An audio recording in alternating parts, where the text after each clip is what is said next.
conversation, AI without supplier data doesn't work. So for this panel discussion, please save your applause once I introduce all of the names.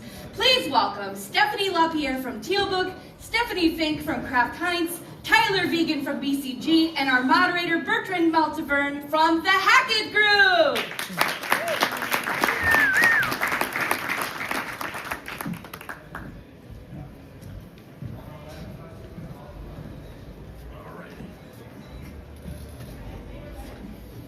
So welcome everybody, thanks for being here, and I would say for the most important discussion for these 2 days, I would say.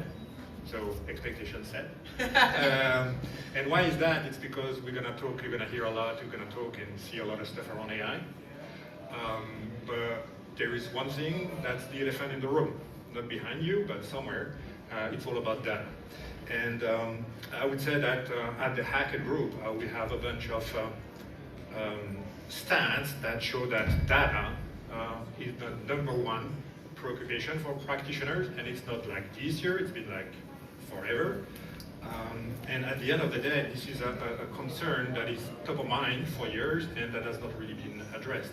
But today we're gonna hear from Stefanie, so the first duplicate of the day, talking about data and quality, and Tyler, and see how they can share with us and with you guys some experience and good best practices.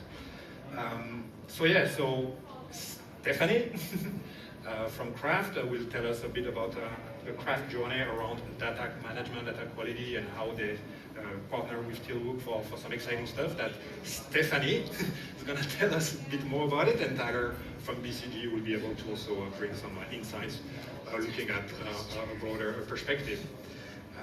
So maybe to kick it off, Stephany Lapierre. So TealBook has been around for 12 something years. It has evolved, I would say, over the years. I've seen it, so covering TealBook at 10 hours or through Hackett, from being a software, and I would say around diversity, discovery, and now you changed. You're what I would describe as a data company, and no longer really software. So tell us a bit more about this journey in terms of the company moving, your perception moving, and your customer moving around those lines. Yeah, I mean, the inspiration for TealBook and the vision was always to be a data company and to be foundational to all the systems and tools being implemented. And the problem that I saw is building procurement function, there was software, but a lot of the dependency was on suppliers to come to portals. Lots of portals. Suppliers are not really good at coming to portals, and so that leaves a lot of holes. Humans are not really good at putting information in databases or intake processes, and so it creates duplication. And what I saw is that our customers had multiple systems with a lot of data everywhere, but no brain, no source of truth. And in my mind, it was just unfathomable that there's billions of dollars going through the source-to-pay process, and that there's no visibility to answer really basic questions, and no opportunity to see the entire context of the suppliers to be able to optimize billions of dollars in spend. And I just didn't understand this. I saw this is not a software problem, this is not a people problem. People really want to deliver value and be strategic, and we over-processed everything because it required to collect a lot of information to drive decision. And so I became convinced that this was a big data problem that was somewhat being resolved on the customer and sales side, but it was completely left untouched on the buy side. And data touched just procurement, but it touched finance, compliance and risk, supply chain, ESG, even revenue teams that are looking for data on suppliers to either build pipeline or negotiate better. And so this was the big problem that I spent 9 years trying to kill before building TealBook, started the journey in 2015. So we were perceived as a software company because as we were collecting data, we're talking 2016, we were the first company to start using ML and AI to go and collect data with the thesis that where can we go where suppliers naturally update their information. They go to their website to update the information before they go to a billion portals. They go to government database already. They get to have to put their certification in different database already. So we started using BERT back in 2016 to see could we go and get this information, create digital profile of these businesses, and help our customers get more information on who they do business with, and also you can see who else in the market they could optimize to make better decisions. At the time, the technology is not where it is today, and so we were really good at collecting information.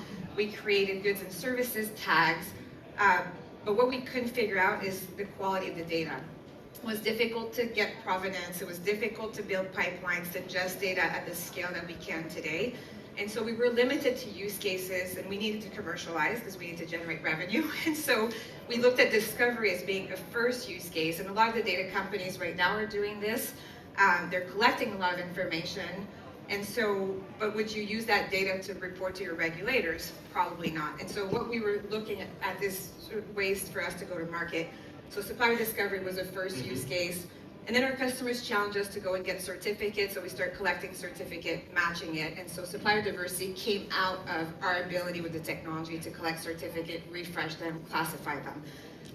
What was really important is like, how do we reach a level of scale and quality? And so we started talking a lot about, what does that mean for trust? If we can go there right now, because I know Bertrand wants to talk about trust. And we can't promise perfect data. That doesn't exist because data changes often and in many places. There's a lot of edge cases based on who's using the data.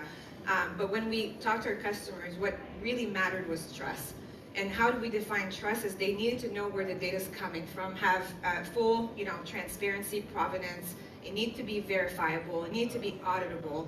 And so when we decided to rebuild our entire architecture 2 years ago, it was really focused on building trust. And so we focus on that with provenance. We also build an AI trust score at the attribute level so our customers could see our level of confidence and how we're building and exposing the data. And we've built a lot of toolings that our customers and Stephanie's team are using so that they have more control, more visibility, and we can do this at a scale that is just unthinkable in 2016, where we now are anchored and legal entities across 145 countries.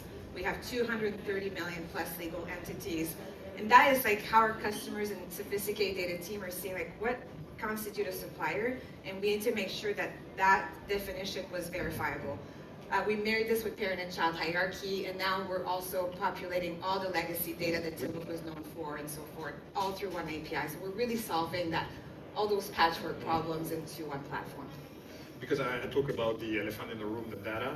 I think the second elephant, or the baby elephant, would be the trust, because if you have the data, that's one thing, but how you trust it. And I think what you said at the end here around new things in TealBook in terms of mapping entities and saying that the two Stephanies are actually the same Stephanie, but they are not, is a new development. And I think you partner with Kraft, right? So Stephany Lapierre. Well, we released this new legal entity model back in July, and so we partnered with, we had 6 customers, 5 really involved. Alex was here with the camera, was at CBSL. He joined us a month ago. I think that validates a lot. And what we got is a lot of feedback as we're building our thesis on this new model. So the platform was ready, but we need to build a schema around legal entities. So that allowed us to go to market. So Kraft Heinz was part of that co-innovation. They came on board a couple of years ago, so they adopted the new platform with the older data model. And so we needed customers to give us, direction, make sure that the requirements was meeting the expectation of highly regulated global companies, and so that's how we partnered with Stephanie. So that's when Stephanie found Stephanie. And looking at Stephanie, so the other Stephanie, because it's a good introduction to, maybe the question for you is looking at what Stephanie said, or something like, can you maybe say a bit about Kraft? I know you had before Kraft a job at Microsoft, so you've been around, you're a seasoned practitioner, and I think you had, as I said earlier, the same problem all over again, data quality. Yeah. But what would be interesting hearing what Stephanie said is to hear what the other Stephanie has to say, being at Kraft and how you partner with TealBook and how your journey from there to where you are now is looking like. I'll do a little quick translation from product to customer. First of all, I'm Stefanie Fink. We are 2 Stephanies. We appear as 5 in my database before I met Stefanie. But I will say this disclaimer too, please find me throughout the 2 days if you want to ask me more about our journey, because I'm very passionate about data. This particular statistic of 85% fail, it was 150% at my company at Kraft Heinz when I joined. Everything was failing, everything was there. The reason that TealBook really helped is because my ambition when I came to Kraft Heinz was to start building supplier relationships so that we could co-partner with to really start to unlock innovation and understand relationships. So we started, and I will tell you our journey with supplier data, like we now have ownership. I own all supplier data for Kraft Heinz as an entity. And that's important because then you can really take leeway and move towards those initiatives and priorities that are important to you. Where TealBook became a valuable partner to us is that we don't have a very mature data structure. I came from Microsoft where they do best of the business. I thought I had a team of 50 people that just maintained data. That was not the case. And what I needed was time to unlock that innovation and pipeline. My CPO is here. She'll tell you that her transformation journey was all about the relationship. And so TealBook for me allowed the risk team, the ESG team, the diversity team to have a already center of truth for their data that was governed. And that includes real-time information. Our own legal team needed to use this information to figure out how Kraft Heinz was structured. We had several entities, and so when we provided feedback like, hey, it'd be great to get to legal entity level, provide that in real time, because we are trying to move forward to the partnerships of the future. I mean, suppliers should be responsible for their own data because maintaining and managing all their data is not my job. My job is, I'm sorry if you didn't get paid and your bank changed, you should have told me that. So now we're kind of really going into using TealBook as this is what we know about you, tell us what we don't know, and contribute back. And that has saved us a ton of time and effort, but it's also created real accountability in governance. So I like to speak at it from a real inside the four walls of how TealBook's working. Stephanie and her team can figure out the fanciness of it, but we like to be functional before we can get fancy, and that was our barrier to AI. We'll go back to some of the element of the return on investment that you had. But before doing that, maybe Tyler, at BCGD, you have been exposed to many customers. And does what Stefanie said about Kraft, is that something isolated or is that more general? What's your observation from beyond Kraft and your practice? Yeah, it's a challenge everywhere. I think, let me ask maybe two questions of the audience that might help with this. So, how many of you have some idea of how many suppliers that you have in your organization? Some idea, any idea? You've got like an order of magnitude, okay. Now, how many of you feel confident that you know exactly what that number is and there's no duplicates? Right, this is the challenge, right? And that's the challenge that a lot of my clients face as well, which is that you don't know many things about your supplier base. Duplication is one prime example, which is the entity resolution that we're talking about here, but it extends to many other things. You might not know what those suppliers are doing, what risks associated with them, or many other factors. And that leaves you open to many different opportunities that are also probably challenges for you right now. Because unless you know what those suppliers are, you're not going to have the right leverage when you go into a negotiation with them, because you might not know how much you're spending with that supplier. You also might not know what other suppliers you have that are doing something similar so that you could consider consolidation opportunities. And you might not know where the risks are. And these are challenges that many of my clients face, and we're often brought in to help them solve those issues, and while we're helping solving them, it usually comes to light that they don't know these things because their data is wrong. Yeah. That reminds me, I used to work for a large organization, global, and when the CPO was asked how many suppliers do we have, was saying roughly between, I don't remember the number, but let's say 5,000 and 30,000. Oh, that's a nice range. And then the next question was, how many buyers do we have? Well, between 3,000 and we didn't even know how many buyers we had, so you can imagine. And I'm sure that many organizations share that. And the same thing that you said around the ability for visibility brings value. We had also cases, and I know you had some too around a merger and acquisition where you want to understand quickly what common suppliers we have so that we can identify synergies, volumes we can aggregate, negotiate better, etc. And beyond those, Stefanie, so at Kraft, what other elements beyond being more successful in your digital initiatives have you seen on the ground by doing that with TealBook? Yeah, I would say this is where the value conversation starts to come in, because my leadership board really didn't understand the value, but to the point of you don't know who you're spending with. It's also what is the risk of the spend you are. So, and by that statement, I mean our buyers were choosing which one of their favorite suppliers in the database had the better payment terms that they wanted to use for negotiation. And when I went and looked, we had over 427 payment terms in our system. We also never had an inactive policy around vendors. So they not only were they evergreen, you could pick a payment term. It was a choose your own adventure. When you start to put those numbers together, it was in the millions of dollars, like big numbers. And then the next layer was, there is a cost to storing bad data, and it's not just at the cost of the company because you're negotiating or seeing it wrong. It's taking up space in your systems.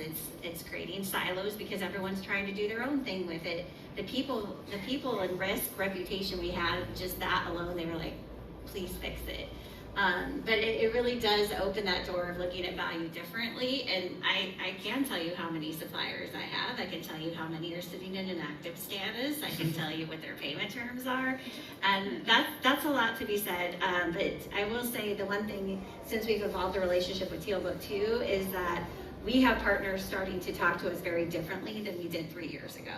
3 years ago, they knew how to manipulate us, and now they are very cordial in partnership and innovative, and that says a lot because the relationship with our suppliers is what drives us. So that's good to hear, yeah. And so Tyler, like in terms of like probably many in the room have the same challenges. We already said it. We heard from Stefanie around what she got from ROI from working with TealBook, and in general, more broadly with your customers, what advice you give them in terms of, first of all, maybe building the ROI and getting the sign-off to invest on data quality, because it's sometimes a struggle. Yeah, it is, and I think many of you in this room will have had the experience of needing to fix things that are essentially back office processes that don't feel like they're going to be top of mind or the first in line for the kinds of investments that are required to make them work efficiently and effectively.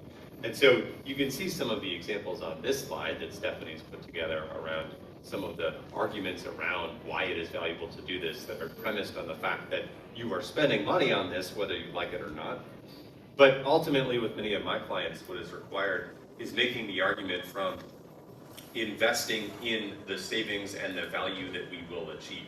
Which is to say, if you don't know what you don't know about suppliers, there are sourcing opportunities, there are spec rationalization opportunities, SLA management opportunities, potentially even demand management opportunities that you're not able to put in place, levers that you're not able to pull because your category managers, your business leaders don't have the visibility or the understanding of what those opportunities are and what is available to them. And so what it often comes down to is saying, look, this is a part of a bigger play for our team. It is about saying there's a set of levers and sourcing opportunities that we think we can go pull, which can be a significant percentage of our spend. We're talking about 1, 2, 3, 4, potentially 5 or more % of a certain set of categories where these opportunities ought to exist. But we can go after, but one of the foundational things that we need to be able to go after that is better data. Is the tools, the right resources, and the right visibility to go after it in the right way. And is it the only thing that you will need? No, you will need your teams to go along for the journey. You will need folks that are actually going to go and pull these levers and source these things. But it's the first step, and you can make that as part of a holistic argument and build towards what is the ROI for this. So there is a hard savings, let's say, like on the slide. And I think I'd like to go back to what you said, Stefanie, because it's super important, and I think sometimes people look at the hard savings, etc. But can you say a bit more about how the whole thing position your organization? You used the word ownership. You talked about the other function, looking at you and using that data. How actually beyond the savings, which are great and necessary, and this is what people are looking at, explain how this initiative and this journey has enabled your organization, your procurement organization, to be seen differently and work differently within the larger Kraft company. Yeah, it is truly our connected platform of the future. What it has really started to unlock for us is bringing procurement to the table. It was until about a year ago that I did not know that our R&D and quality systems were maintaining their own sets of suppliers and decommissioning suppliers. And Did so, they? Really? I mean, shocking. I found it Shocking. though. I found it. And that's the value. I mean, in a CPG, I mean, we're a manufacturing company. So if you think about passing the baton from one person to the next to manufacture to get your ketchup, it takes all of us. And so the value that we bring at the table now is really being effective. So they know that they can, as owning supplier data, everyone can come in and then go out. They can come in, they can come out. They ask me every day, can we add this? Can we add this? You can always add as long as we maintain. But the value to the company is when I get questions every day, do we even know who does this at our company? Yes, we do. We know exactly who they are. Now let's go talk to them. Our next evolution is really doing the segmentation for suppliers, right? Really starting to hone in on a top 1,000, not 12,000. Like really getting laser level with your suppliers. And that's an important evolution. And that's where AI is going to really come into play for us, because now our AI proof of concepts that we're running are coming back with real data. We can do agents of change with them. We can do a lot of that. Before, I mean, our like I said, our first ones failed tremendously. And when I found Stefanie, I think I almost like tackled her at the, it was in Miami. I would have been fine, but totally normal. But I was like, please help. This is what I'm trying to do. And procurement of the future is a real thing. We have to change the way we're doing business. We have to change the way we're thinking. We have to change skill set. And I mean, this was just a small entryway to start to open that mindset too. Yeah. Good to hear. Very, very interesting story. And then maybe before closing and going back to you, Stefanie, from TealBook, and you said it at the beginning, trust is important, because you mentioned AI. We're going to hear AI a lot, and agentic AI, etc. during DPW.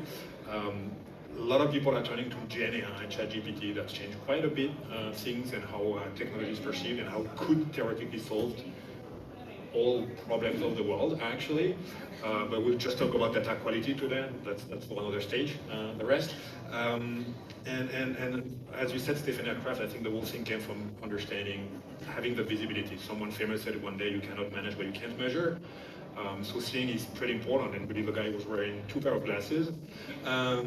So Stefanie, let's talk about trust. You already mentioned a bit at the beginning, and I'd like us to close on that. What are you doing and providing customers like Stefanie so that they can really trust the data that you providing them with? Yeah, I mean, so the way that we build our entire architecture is grounded in trust. But what we're seeing in the feedback we're getting from teams that are managing data, so Allison and Sophia from Stephanie's team, for example, Vigen, who we work with in partnership with Tyler, is that they can actually go and see where the data is coming from. They can verify the provenance. Even if the name change, you can click into and see the PDF of that name change. It's a real thing. I think that level of visibility was really important. It's even more important when you're thinking about leveraging LLMs and building ChatGPT application or leveraging it, is that you want that provenance, that source of data. Where is it coming from, so that you can make an informed decision if it's data that you should trust in making decisions. If you're rolling out those tools to your stakeholders, in order to stay credible as a procurement organization, make sure that people are not making bad decisions based on bad information that they're getting, because we all know now that LLMs are not perfect, but they need good data. And so just think about, even in the matching alone, and Alex, if you have a chance to talk to Alex, I would, because he was deep into living that problem every day at CBS, is that what you need is to have access to the information to make that kind of decisions, and you have to be highly reliable, and then the automation that comes with it. But in the world of GPTs, like our customers, yep. Stephanie, Alex had said, we don't want an app from TealBook. It's not what we want. Yeah. We use a lot of AI in our architecture, including LLMs, to do the fuzzy matches and ensure that we are matching correctly to the right suppliers, because if the information is not matched to the right supplier, because the name is similar but it's not the same company, people are going to make bad decisions, and that's not going to be really successful. But all of our customers don't build another app. We have licenses to Gemini and Copilot. We have available tools to us that we could buy off the shelf. What we really need TealBook to fix is the data foundation, so that we can trust the data that we're using through those tools. And that's true for all of the tools that you're going to see. If they're around workflow, they depend on data. So who's putting the data in? How is the data being addressed? If it's one-time cleansing and matching exercise, it doesn't capture the net new suppliers that are being on board. It doesn't capture the changes with suppliers. Doesn't capture M&A or ongoing risk. You need to have access to that information, and you should treat like data as a product, not as something that's in the background. It should be equal to intake orchestration, your source to pay investment, because it is really foundational to everything else that you're going to invest in. For sure, it's going to be that like the cornerstone for so many activities, and going to grow actually with everything AI, agentic AI that we're seeing arise these days, and explainability, traceability, and transparency is super important to build trust into what you're getting. And talking about trust, I think. Okay, slide isn't correct. Okay, cool. I think there is in terms of trust, like seeing to believe it. I think you have some things to say here, Stefanie. Yeah, I know we have 3 seconds because I would have liked to hear Tyler's view on it. But so we just launched TealBook Labs. This is an opportunity because this is real. This is not, even Stephanie's still like, we thought this was aspirational. It actually exists. You guys have built it. We have built it. It's live. Our customers are benefiting from it. You're going to hear a lot of visionary, and I was a visionary, and I think back 10 years ago, I thought we had what we have today. We did not. We do now. We're much more informed. We leveraged the technology. We invested a lot on our platform. So if you are interested, or if you have data teams that are interested in seeing this, they can bring a sample. We'll run it through the platform. We'll show you the result. We'll show you how rapidly we can match multiple vendor master files or multiple records into a really well-structured, high-quality data set with the enrichment that comes with it. We'll give you the sample back so you can assess it with your team. But yeah, we just opened the TealBook Lab to give like real hands-on opportunity to test the platform and see for yourself what it can do for your data.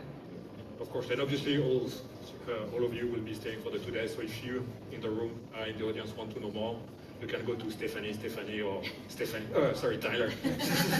Thank you, guys. It was very interesting.